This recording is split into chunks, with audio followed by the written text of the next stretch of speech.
ہم اکثر لوگوں کو کہتے ہوئے سنتے ہیں کہ تم گناہ میں مبتلا ہو گئے کیونکہ تمہارے اندر تقویٰ نہیں ہے، یا جب ہم پوچھتے ہیں کہ اللہ سے محبت کا درجہ اختیار کرنا ہو تو کیا کریں، and again we are told تقویٰ پیدا کرو۔ Welcome to episode 1 of series the journey of love. کیا آپ نے کبھی غور کیا ہے کہ قرآن مجید شروع ہی تقویٰ سے ہوتی ہے؟ ان سورہ البقرہ ورس 2 اللہ says ذَلِكَ الْكِتَابُ لَا رَيْبَ فِيهِ هُدًى لِّلْمُتَّقِينَ۔ یہ کتاب ایسی ہے کہ اس میں کوئی شک نہیں، یہ ہدایت ہے متقین کے لیے۔ پر آخر تقویٰ ہے کیا؟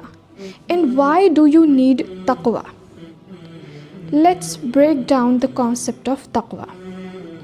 The root word of taqwa is waqa، جس کا مطلب ہوتا ہے بچنا، یعنی کہ ہر اس کام سے بچا جائے جسے اللہ نے ہمارے لیے حرام فرمایا ہے، اور ہر اس کام کو کیا جائے جسے اللہ نے حلال قرار کیا ہو۔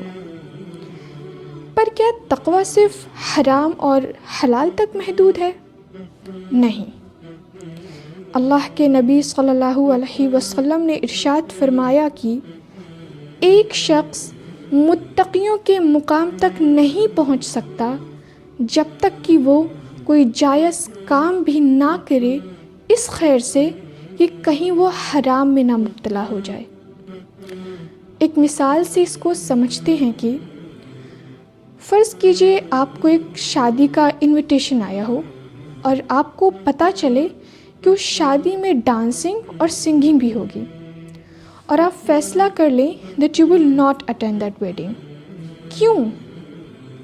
یہ نہیں کہ اسلام گیدرنگس کو منع کرتا ہے، ہرگز نہیں، پر ایسے کاموں سے منع فرمایا ہے جہاں آپ کو اندیشہ ہو کہ وہ حرام تک آپ کو پہنچا سکتی ہے۔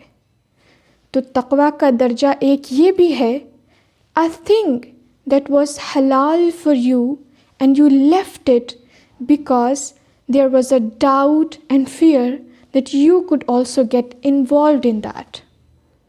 تو تقویٰ کی ضرورت اسی لیے ہے کیونکہ وہ آپ کو ہمیشہ یاد دلاتی ہے کہ اللہ آپ کو دیکھ رہا ہے، and force you to do good deeds which ultimately leads you to become a muttaqin۔